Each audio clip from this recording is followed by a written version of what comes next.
আসসালামু আলাইকুম ফ্রেন্ডস। গ্রামের ভাষায় নতুন আরেকটি ব্লগে আপনাদের সবাইকে স্বাগতম।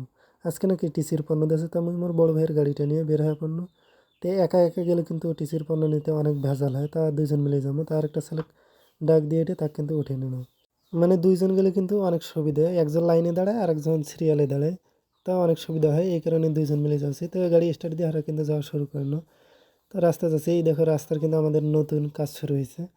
এই কাজটা এখনও কমপ্লিট হয়নি, কমপ্লিট হওয়ার গেলে এখনও 7-8 মাস লাগবে। এই 1 মাস হইলো কেবল ইটের গুঁড়া বালু টালু বিছি টিছি ওরা কিন্তু চলে গেছে। মানে ওরা নাকি 7-8 মাস না থইলে কিন্তু নাকি পিস বলে ঢালে না।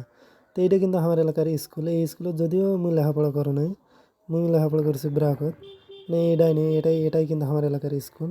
আমার এলাকাটা গ্রামত হওয়ার পরে, গ্রামত হইলেও কিন্তু আমার এলাকাতে শিক্ষা প্রতিষ্ঠানের অভাব নেই। প্রাইমারি স্কুল আছে, মাদ্রাসা আছে, হাফিজিয়া মাদ্রাসা আছে, সব ধরনের মাদ্রাসাই কিন্তু আছে। আর ফির দোকান পাশে সব কিছুই আছে, কিন্তু আমার এলাকা থেকে 3 কিলোমিটার দূরেই কিন্তু একটা বাজারও আছে। ওই বাজারেতেই কিন্তু আজকে টিসিবি পণ্য দিবে, ওই টিসিবি পণ্যই কিন্তু হারে তোলপাড়ে যাচ্ছে। তা বৃষ্টি এসে, বৃষ্টি হওয়ার কারণে রাস্তার ধারে দেখো কতগুলো পানি জমছে। এই পানিগুলো বেড়ার জায়গা নেই দেখি এই বাড়িটাও কিন্তু তলে যাওয়ার ধরছে। তাহারা যাইতে যেতে অনেক কিছুই তোমাকে দেখাবো, তারা কিন্তু ভিডিওটা শেষ পর্যন্ত দেখবেন। আর যারা আমার এই ফেসবুক পেজটা ফলো করেন নাই ফলো করবেন, আর যারা আমার ইউটিউব চ্যানেলে দেখবেন তারাও কিন্তু সাবস্ক্রাইব করবেন। দেখেন কিন্তু রাস্তার ধারেই কিন্তু গাছপালা থাকলে কিন্তু রাস্তার পরিবেশটাও অনেক সুন্দর দেখা যায়। আর আমাদের এলাকায় কিন্তু একটা বিশাল একটা পাথর আছে, এই পাথরেই কিন্তু এবার আমন ধান, যেটা আমরা গ্রাম অঞ্চলে হামদ ধান বলি। রাস্তার মাঝে কিন্তু অনেক বাড়িঘরও আছে। তা যাইতে যেতে দেখা যাচ্ছে অনেক কিন্তু টিসির পণ্য নিয়ে কিন্তু বাড়ি চলে এসেছে।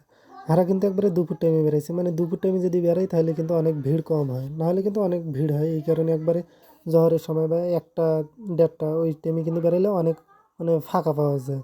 তবুও যা দেখেন এলাম অনেক কিন্তু জ্যাম লাগছিল। এই দেখেন এরা কিন্তু পণ্য নিয়ে কিন্তু বাড়ি চলে এসেছে, অনেকে পণ্য নিয়ে বাড়ি চলে এসেছে, কিন্তু হারা একবারে দুপুর টাইমে গেছে যাতে হারা কোনো ভিড়ে না পায়। আর যারা সকালবেলা যায় ওরা কিন্তু ভিড়ের জন্য কিন্তু মানে অনেক গ্যাঞ্জাম হয়। এই কারণে কিন্তু পণ্য নিতে আমার 3-4 ঘন্টা করেই সময় লাগে। আর হারা যাওয়া যদি দেখি এই টাইমে কিন্তু অল্প, মানে একবারে ফাঁকা থাকবে। এখনও কিন্তু আমাকে 1-1.5 কিলোমিটারের মতো রাস্তা যাওয়ার লাগবে। কিন্তু দেখেন এই গ্রাম অঞ্চলে কিন্তু প্রকৃতিগুলো কিন্তু একবারে অনেক সুন্দর হয়, সবুজ শ্যামল শস্যে ভরা, অনেক কিন্তু দেখতে কিন্তু অনেক ভালো দেখা যায়।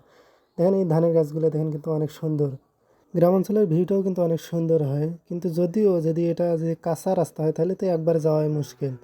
মানে বর্ষাকালে অথবা যেই সময় পানি এসে ওই সময় কিন্তু যে কোনো রাস্তা দিয়ে কিন্তু গ্রাম অঞ্চলে যাওয়াই মুশকিল যদি পাকা না থাকে। মানে অনেক কাদা পানি, নোংরা পরিবেশ কেমন জানি হয়ে যায়, মানে দেখতে একটা বিশ্রী লাগে। তা ফির তোরা ফির মনে করেন না যে গ্রাম অঞ্চল কিন্তু একবার কিন্তু অপরিষ্কার নোংরা থাকে, ওইরকম কিন্তু শহরেও থাকে। শহরেরও অনেক জায়গায় দেখবেন যে অনেক নোংরা থাকে, ওইরকম গ্রামেরও কিন্তু অনেক জায়গায় নোংরা থাকে, আবার কিন্তু গ্রামের অনেক জায়গায় পরিষ্কারও থাকে। আবার দেখো বাড়ির সাথে কিন্তু নদী থাকলে কিন্তু লাভও আছে লসও আছে। মানে লসটা হইলো ছোটো ছেলেরা পানিতে পড়ে যাওয়ার ভয় লাগে, আর লাভটা হইলো নদীর দৌড়ি যায় গাও ধোয়া যায় অথবা গরু বকরির গাও ধোয়া যায়। আরও কিন্তু অনেক ধরনের সুবিধা আছে। কিন্তু দেখো পানিটা কিন্তু একবারে অতিরিক্ত বাড়ি গিয়েছে 2 দিনকার পানিতে। তারা কিন্তু অবশেষে পৌঁছে গিয়েছে বাজারে এসে কিন্তু যেই যে টিসিবি পণ্য দেয়, এটা কিন্তু একটা স্কুলত টিসিবি পণ্য দেয়, তাহারা ঢুকি পণ্য। তো যা দেখছো ওরে মা, অনেকগুলো ভিড়, এখনও কিন্তু অনেক লোক আছে, তবু আমার মনে হয় সে একবারে জগতে হয়ে গেছে। এত বেশি ভিড় হইলো না হয়, তার কারণে একদিনে কিন্তু 3টা অর্ড দেয়, 7, 8 এবং 9 দেয়। এই কারণে কিন্তু অনেকগুলো ভিড় হয়, মানে 4-500 লোক কিন্তু একদিনেই দেয়। এই কারণে অনেক ভিড় হয়। তারা যায় কিন্তু গাড়িটা ব্রেক করিয়ে আগে সিরিয়াল নেওয়া লাগবে। সিরিয়াল মানে একটা পাস বই আছে, ওই পাস বইয়ে যদি সিগনেচার না করি নেই তাহলে কিন্তু আমার পণ্যটা দিবে না।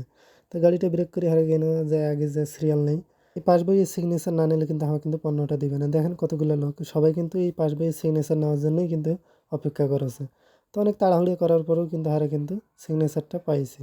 সিগনেচারটা নিয়ে কিন্তু এখন আর চলে যায় না, যেই জায়গায় পণ্য দিয়েছে সেই জায়গায় জমা, ওই জায়গায় যায় কিন্তু আবার সিরিয়াল ধরার লাগে। যেই জায়গায় পণ্য দেয় ওই জায়গায় কিন্তু অনেক ভিড় হয়, মানে অনেক সিরিয়াল থাকে। তো মানে 3টা ওয়ার্ড যদি একসাথে দেয় তাহলে বোঝাচ্ছেন তো কত বড় সিরিয়াল থাকে। এই দেখো কতগুলো সিরিয়ালে কিন্তু সামনে আছে, তারপরে কিন্তু হারা কিন্তু মালটা পাবে। এই জায়গায় দেখেন যে এই পাগলাকে একবার পণ্য দিছে ওই আবার নেবে, মানে যে কোনো পণ্য দিবে ওই সঙ্গে সঙ্গে কিন্তু বিক্রি করিয়ে মদ গাঁজা খাইবে, কিন্তু সে আবুল তাবুল বক আছে। তাই এবার কিন্তু মুই সিরিয়ালত দাঁড়ায় নেই, তার কারণ আগে এক সিরিয়ালত দাঁড়িয়ে দিছে আর মুই যা কিন্তু পাস বইগুলো সিগনেচার করিয়ে আর গেছি। তা আসি দেখা যাচ্ছে কিন্তু ওই লাইনেতে দাঁড়িয়ে আছে, এখনও অনেক কয়েকজন আছে। তো অবশেষে কিন্তু ওই লাইনের একবারে মাথা চলে গেছে।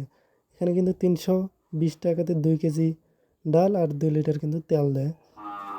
তো অবশেষে কিন্তু হারা কিন্তু পাইছি মাল পাইছি পাইছে, পাইছে। তো অবশেষে এখন আমরা আবার গাড়িটা স্টার্ট করবো, করে বাইরে হয়ে যাচ্ছি। দেখেন এই গ্রাম অঞ্চলের কিছু পণ্য কিন্তু একবারে অনেক সুন্দর। আমার এলাকায় কিন্তু একটা নদী আছে, নদীটার সাথে কিন্তু একটা ব্রিজও আছে, সেই জায়গাটা দেখতে কিন্তু একবারে অনেক সুন্দর। তো সেটা এখন তোমাকে দেখা যাবো। এই দেখো এই নদীটা, এই ব্রিজের কাজটা কিন্তু এখনও চলছে, এখনও শেষ হয়নি, এখনও 1-1.5 বছরের মতো লাগবে। তো যা দেখো যে এই জায়গা অনেক কয়েকজন গোসল করেছে, মানে গাওয়া আছে। এইখান থেকে কিন্তু নদীটা দেখতেও অনেক সুন্দর লাগে।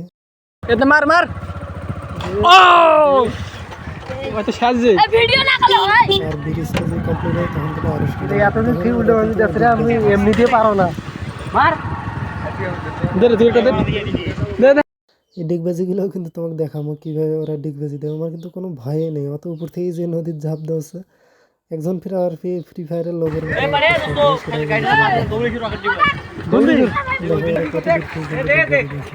দেখো দেখো আর কোনদিন মনে হয় কোনো ভয়ে নেই, কত উপর থেকে কিন্তু ডিগবাজি দেওয়াছে। হ্যাঁ ফ্রেন্ডস, ভিডিওটিতে যদি কোনো ভুল ভ্রান্তি হয়ে থাকে নিজ ছোটো ভাই মনে করে ক্ষমা করে দেবেন। আমাদের পেজটি ফলো করবেন আর লাইক কেমন এবং শেয়ার করে অন্যকে দেখার সুযোগ করে দেবেন। আর যারা আমার ইউটিউব চ্যানেলে দেখবেন তারাও আমার ইউটিউব চ্যানেলটি সাবস্ক্রাইব করবেন। ধন্যবাদ।